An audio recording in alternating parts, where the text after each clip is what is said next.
Assalamualaikum warahmatullahi wabarakatuh. Perkenalkan, nama saya Tansy Andreas Pratama, NPM 19012010063. Baik, di sini saya akan menjelaskan terkait materi bisnis internasional, yakni teori perdagangan internasional. Teori perdagangan internasional. Teori perdagangan bermanfaat karena menolong untuk menjelaskan, salah satunya adalah apa yang dapat diproduksi secara kompetitif pada lokasi tertentu. Lalu yang kedua ada di mana perusahaan dapat memproduksi dengan efisiensi produksi tertentu. Lalu yang ketiga, apakah praktek-praktek pemerintahan mengganggu arus perdagangan bebas antara negara-negara. Lalu teori perdagangan berhubungan dengan satu, apa yang terjadi karena dengan ketidakhadiran campur tangan pemerintah dalam perdagangan internasional. 2. Bagaimana pemerintah harus mencampuri arus perdagangan internasional guna mencapai tujuan nasional tertentu. Dari penjelasan tersebut terdapat teori-teori utama, yaitu 1. Merkantilisme, 2.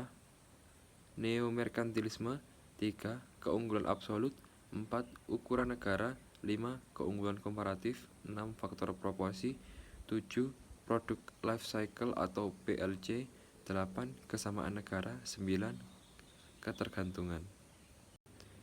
Dari teori yang sudah disebutkan tadi, berikut adalah penjelasan tentang teori-teori tersebut. Yang pertama ada teori merkantilisme. Negara harus mencoba untuk mencapai balance of trading yang positif atau ekspor lebih besar daripada impor untuk menerima keuntungan dari emas. Lalu penjelasan teori kedua adalah teori neomerkantilisme, yaitu kebijakan pemerintah juga diarahkan kepada balance of trading yang positif, tetapi juga dengan mengejar tujuan-tujuan sosial dan politik. Lalu penjelasan yang ketiga tentang teori keunggulan absolut atau yang dikemukakan oleh Adam Smith.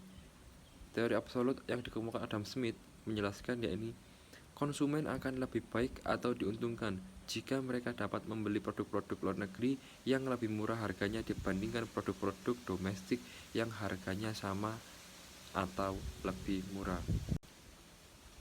Lalu, suatu negara dapat memproduksi barang-barang dengan lebih efisien karena keunggulan alami, misalnya sumber daya alam, atau karena keunggulan yang diambil dari sisi hal yang lainnya, misalnya penguasaan teknologi.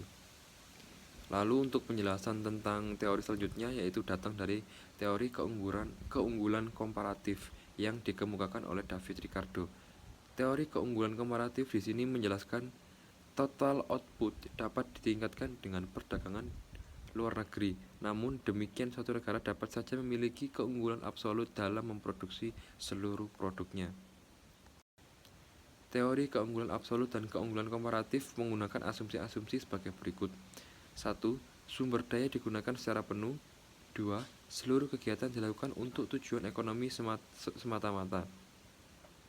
Lalu yang ketiga, model menggunakan dua negara dan dua komoditi saja. 4. Pembagian berdasarkan keuntungan relatif. 5. Biaya transport tidak ada. 6. Sumber daya dapat bergerak secara bebas dari suatu negara ke negara lainnya. 7. Model hanya berlaku untuk barang dan bukan jasa. Asumsi 1, 2, 4, dan 6 ditentang oleh banyak analis dan pembuat kebijakan. Lalu ada ukuran negara. Negara dengan luas yang lebih besar cenderung memiliki iklim yang lebih bervariasi, lebih banyak sumber daya alam sehingga dapat lebih mencukupi diri sendiri dibandingkan dengan negara yang lebih kecil luasannya. Selain itu, besarnya negara mempengaruhi biaya transportasi ke luar negeri, sehingga negara cenderung berusaha mencukupi diri sendiri dengan apa yang ada. Lalu yang kedua, faktor proporsi. Negara yang relatif berkelimpahan dalam tenaga kerja, dan modal akan mendeterminasikan biaya relatif bagi faktor-faktor produksi tersebut. Biaya faktor-faktor tersebut kemudian akan mendeterminasikan barang apa yang dapat dibuat negara tersebut dengan sangat efisien. Produk life cycle atau PLC.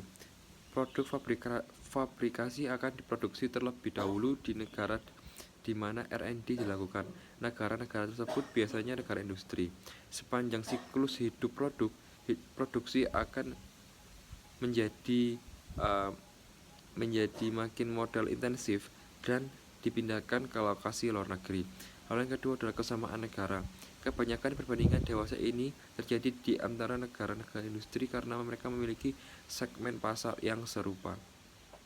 Lalu ketergantungan, negara-negara terbelakang memiliki risiko yang besar karena awalnya mereka bertransaksi dengan partner tunggal ataupun dengan satu jenis produk saja, sehingga tingkat ketergantungan sangat tinggi terhadap lingkungan eksternal. Sekalipun kebanyakan teori perdagangan berurusan dengan manfaat dan biaya lintas negara, keputusan perdagangan biasanya dibuat pada level perusahaan. Perusahaan harus memiliki keunggulan kompetitif agar mampu untuk mengekspor. Perusahaan dapat mencari kesempatan perdagangan dalam rangka menggunakan kapasitas yang lebih rendahnya biaya produksi ataupun untuk mengurangi risiko usaha. Tren ke depan, ada indikasi meningkatnya sentimen perlindungan perusahaan domestik. Hal ini dapat menghambat perusahaan-perusahaan dari luar negeri untuk melakukan bisnis di negara tersebut. Dengan bertumbuhnya ekonomi, efisiensi dari lokasi produksi yang multiple juga bertumbuh, sehingga country by country production mungkin menggantikan perdagangan dalam banyak kasus. Kemajuan sistem robotik memungkinkan negara-negara kecil memproduksi sendiri barang kebutuhan secara efisien daripada harus mengimpor. Lalu sektor jasa bertumbuh dengan cepat melampaui barang. Konsekuensinya adalah perdagangan barang dapat menjadi kurang penting dibandingkan dengan perdagangan jasa. Baik, untuk selanjutnya saya akan menjelaskan tentang faktor penghambat perdagangan internasional. Jadi, faktor penghambat perdagangan internasional diantaranya sebagai berikut.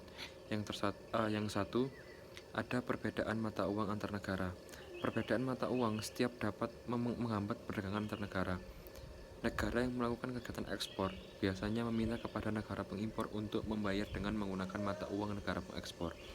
Lalu, faktor penghambatan kedua adanya kualitas sumber daya yang rendah. Sumber daya manusia rendah bisa membuat kualitas hasil produksi akan rendah pula. Suatu negara yang memiliki kualitas barang rendah, maka akan sulit bersaing dengan barang-barang yang dihasilkan oleh negara-negara lain dengan kualitas yang lebih baik. Lalu faktor penghambatan ketiga yakni adanya pembayaran antar negara sulit dan beresiko.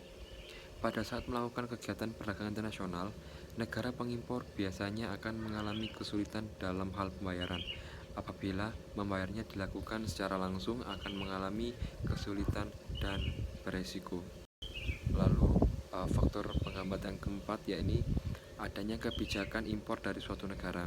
Setiap negara pastinya akan melindungi barang-barang hasil produksinya. Mereka tidak ingin barang produksinya tersaingi oleh barang-barang dari negara lain. Hal tersebut yang membuat setiap negara akan memberlakukan kebijakan untuk melindungi barang-barang dalam negerinya seperti dengan menetapkan tarif impor. Apabila tarif impor tinggi, barang impor tersebut akan menjadi lebih mahal daripada barang-barang dalam negeri, sehingga mengakibatkan masyarakat menjadi kurang tertarik untuk membeli barang ekspor. Lalu yang faktor penghambatan terakhir yaitu adanya organisasi-organisasi ekonomi regional. Organisasi ekonomi regional biasanya akan mengeluarkan peraturan ekspor dan impor khusus untuk negara-negara anggotanya. Jadi, apabila ada negara di luar anggota organisasi, maka perdagangan tersebut akan mengalami beberapa kesulitan. Untuk selanjutnya saya akan menjelaskan tentang manfaat dari perdagangan internasional. 1. Terjadi hubungan bilateral dan multilateral. Hubungan bilateral yaitu hubungan yang dilakukan antara dua negara, tentunya saling menguntungkan dalam melakukan perdagangan secara internasional. Sementara itu, multilateral merupakan kerjasama antar berbagai negara tanpa adanya batasan wilayah, sehingga jangkauan bisa luas ke seluruh dunia. Lalu manfaat yang kedua dari perdagangan internasional yakni 2. Saling bantu secara cepat. Dengan adanya perdagangan internasional, tentu terjadi efisiensi dan efektivitas suatu barang atau jasa antar negara, sehingga bisa saling membantu memenuhi kebutuhan, serta dipilih proses produksi yang lebih cepat sehingga dapat menghemat waktu, biaya, serta meningkatkan harga jual di antara negara yang melakukan perdagangan internasional. Untuk manfaat yang ketiga yaitu meningkatkan kesejahteraan suatu negara. Jika terjadi perdagangan antar semua negara, tentunya akan memberikan peningkatan kesejahteraan dengan adanya ekspor impor yang dilakukan antar negara sebagai bentuk perdagangan. Maka suatu negara bisa mendapatkan keuntungan dan masyarakat pun merasakan efek dari perdagangan secara internasional tersebut. Lalu manfaat yang keempat yakni keuntungan internal dan eksternal. Keuntungan secara internal tentu bisa dirasakan oleh negara yang bersangkutan, sementara eksternalnya adalah dirasakan oleh negara lain yang terlibat di dalamnya, sehingga dalam sebuah perdagangan terjadi hal yang saling menguntungkan satu sama lain. Lalu manfaat yang kelima yaitu memperluas kesempatan kerja. Dengan dibuka seluas-luasnya perdagangan secara internasional akan berpengaruh pada kebutuhan akan pekerja, sehingga akan terciptanya kesempatan lapangan kerja baru bagi negara tersebut guna mempercepat proses produksi. Maka lapangan kerja semakin luas dengan adanya perdagangan internasional yang dilakukan antar negara. Oke, itu saja yang dapat saya jelaskan mengenai teori perdagangan internasional. Kurang lebihnya saya mohon maaf. Terima kasih. Wassalamualaikum warahmatullahi wabarakatuh.